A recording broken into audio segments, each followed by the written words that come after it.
circle around in the sky just like that. Every 12 hours, it would make a full circular path around the meridian. Was it hard to go to sleep? Yeah, very hard. It was called Big Eye. But remember, here we are. We have a winter that's pitch black for 5 months. And then we have a summer which is beautiful and sunny for 5 months. And then at the end of the winter and the end of the summer, we have days which are half light and half dark, like climate here in San Francisco. But you built some houses down at the South Pole where you stayed there all winter in the dark. Right. So it was dark for 6 months and you stayed in houses in the dark for 6 months? Pitch black. What did you do? Well, we lived indoors most of the time because it was too cold to be outside.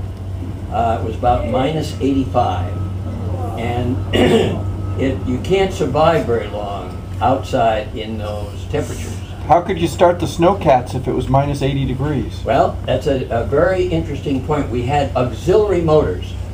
Now, what that means is we had a little motor like a gasoline motor that you use on a grass mower. And that auxiliary motor was attached to the block of these large vehicles. And we'd go out and we'd put warm oil. We'd heat the oil and put warm oil in the crankcase. So you heated the oil on the stove? You take the oil out and heat it up on the stove? Yeah. And we'd pour the oil, the warm oil, yes. I'm wondering what you ate. All packaged food. Nothing fresh, and a vitamin pill. And so what we would do is take this oil that we had heated in our shelters, and pour the oil into the crankcase, and then start up the auxiliary motor and get that working. And then the auxiliary motor would we would throw the clutch and begin turn over the big motor, where the oil in the crankcase again had to be removed after each use, brought inside to keep warm, take it outside, put it in the snowcat, start it up. It was very complicated, and the same was true of our aircraft.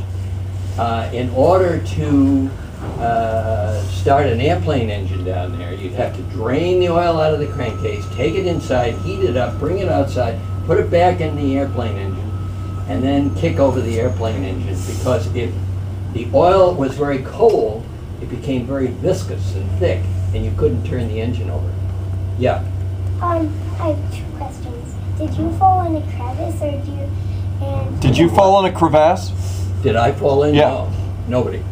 But we lost seven people died in crevasses. Yeah, Parth. Yeah. Last question. Yeah, no. Last question.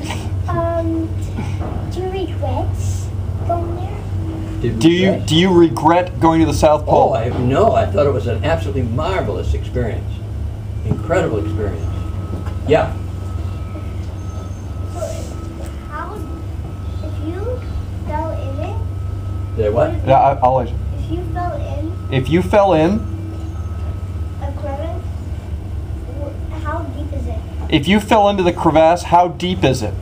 Well, it could be 100 feet, 200 feet deep. Remember, the ice shelf was a mile thick. So it might even be a mile deep. And it was, or it could only be 6 feet. Now, when that picture you saw of the snowcat, that crevasse was about 20 feet. We filled the snowcat fell in the crevasse.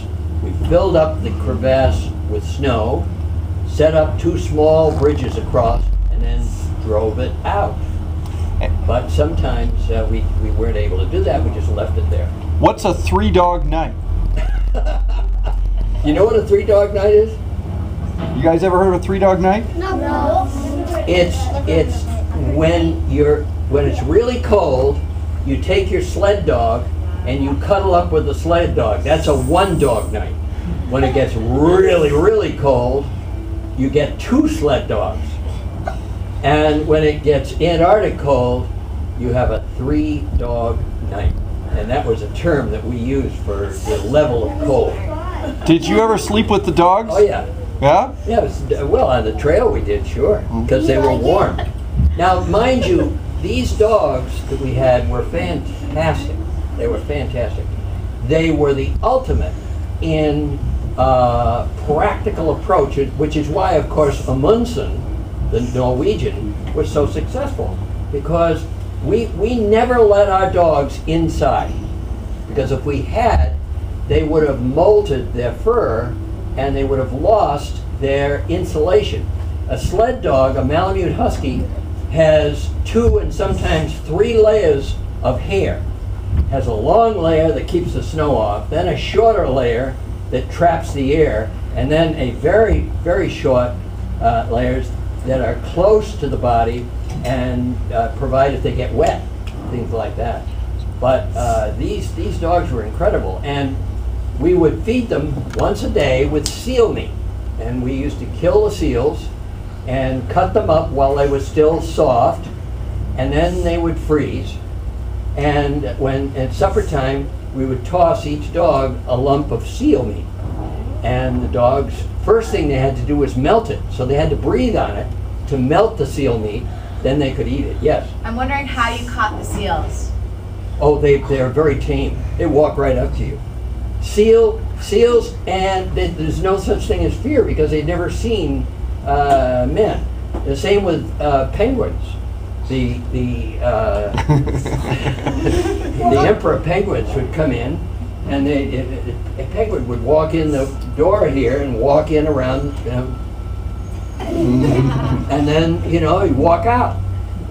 So what did you wear on your feet? Didn't you have inflatable? Mudlarks. But didn't you have inflatable shoes? Yes, we had. Those were very. They were an air cushion around the shoe. So picture, if you will, a shoe, and then create an air cushion around it, and then a second shoe containing the air capsule. But also, mucklucks are absolutely marvelous. A muckluck is you see, you don't have a problem with water down there because the water's all frozen. So your feet never get wet. And the muckluck is a canvas shoe that you wear outside of 3 or 4 layers of socks. And your feet are as warm as toast. Yes? What's that? Yeah, what's this thing and how do you use it? That's an Ice axe, a climbing axe, very valuable. Yeah, they use it to climb Mount Everest a lot. Very extremely valuable because So you can use it as a it's very practical. You can drive it into something and then use that to hold on and go further. You can chop with it. It's a priceless tool when you're dealing with crevasses and things like that. That's your ticket to safety because you can get out.